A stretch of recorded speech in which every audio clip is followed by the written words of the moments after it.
The news hit Georgetown like a thunderclap, echoing through every street and home in the small Kentucky town. Toyota to shutter Georgetown plant. The headline was almost impossible to believe, yet there it was, splashed across every screen and newspaper. For 40 years, the plant was the town's heartbeat, a symbol of American manufacturing fused with Japanese efficiency. Generations of families had worked side by side, building not just cars, but a sense of pride and community. The announcement came in a cold, impersonal press release, citing global trade wars and crippling tariffs as the reason for the closure. There was no warning, no chance to prepare. For thousands of workers, it meant the end of their world as they knew it. The factory was more than a job. It was a lifeline, a source of stability and hope. News spread instantly. Phones buzzed, families called, disbelief and fear swept the community. Parents wondered how they'd pay bills, while children overheard hushed conversations about uncertain futures. The plant's closure was a blow not just to jobs, but to the town's identity. Georgetown's main street, once bustling, now felt eerily quiet, as if the heart of the town had stopped beating. Toyota's logo was everywhere, on Little League uniforms, libraries, parks. The company had sponsored festivals, scholarships, and even the local food bank. The plant had proven American workers could build world-class cars, earning respect from Tokyo to Detroit. Their craftsmanship was a point of pride for the entire region. Now, that legacy was erased by a distant boardroom decision, made by executives who would never walk Georgetown's streets or see the faces behind the numbers. The shock was profound. The plant had always seemed invincible, a permanent fixture in the landscape and in people's lives.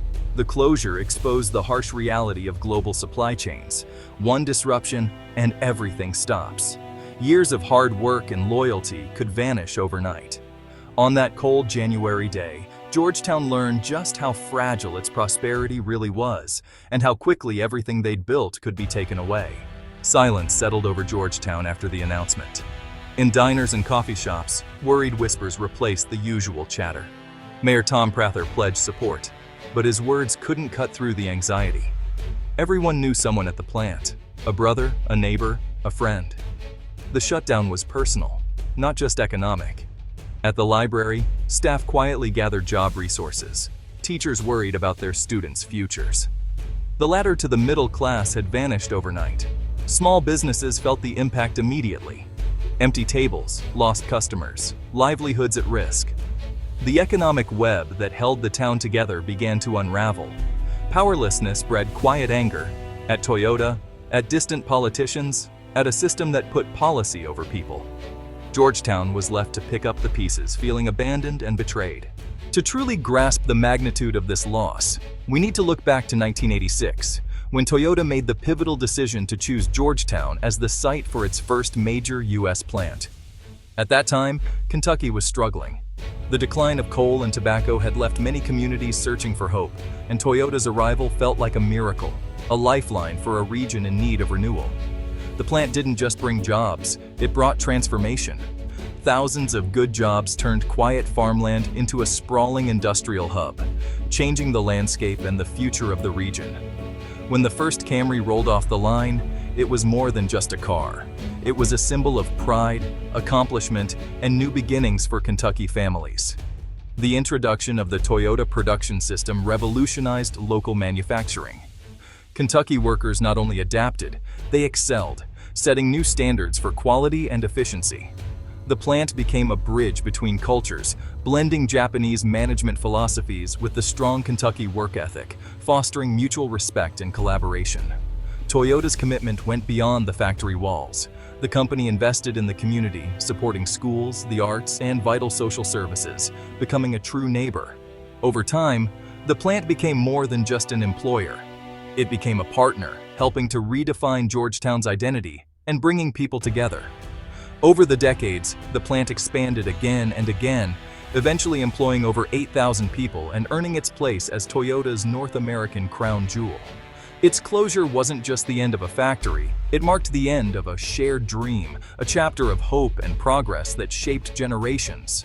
Nearly 40 years of hard work, hope, and community progress, gone in an instant, leaving behind memories and a legacy that will not be forgotten. The closure triggered a devastating chain reaction.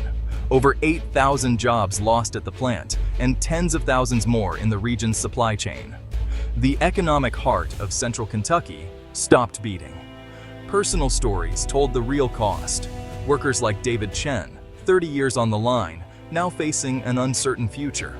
Specialized skills made it hard to find new work.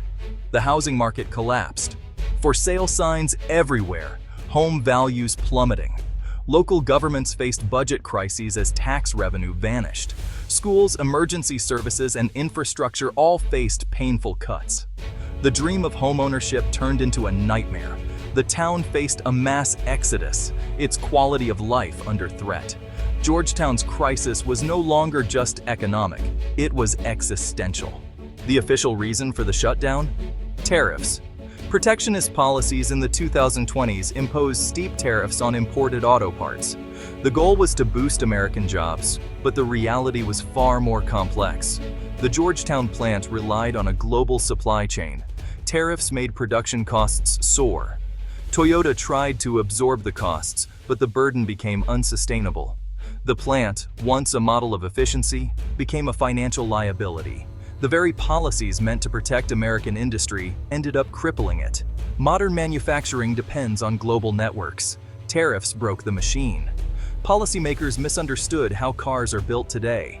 The shutdown was a costly lesson in the law of unintended consequences. Georgetown's pain was sharpened by Huntsville, Alabama's success. The new Toyota Mazda plant in Huntsville thrived, built for modern supply chains and market realities. Huntsville focused on high-demand SUVs, not sedans.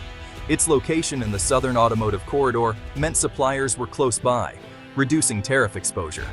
The plant was more automated, flexible, and efficient. Georgetown's massive, specialized lines became a liability. Toyota chose to invest in new, adaptable factories rather than retool the old. Loyalty and history couldn't outweigh economic reality. The future belonged to plants like Huntsville. Georgetown was left behind. Even giants can fall in the new global economy. The true impact of the crisis echoed in the voices and faces of Georgetown's people, reverberating through every corner of the town. Sarah Jenkins, a dedicated quality inspector, summed up the heartbreak felt by so many. "I gave them 28 years of my life. I thought I had a job for life. Now what am I supposed to do?" Her words captured the uncertainty and fear that gripped the community. Her husband, who worked at a local supplier, faced the same fate. He would lose his job too, doubling the hardship for their family. The sense of betrayal ran deep. Years of loyalty and hard work had not been rewarded, leaving many feeling abandoned. Mayor Prather called it our 9/11, vowing to help the town recover, but everyone knew there was no easy fix or quick solution.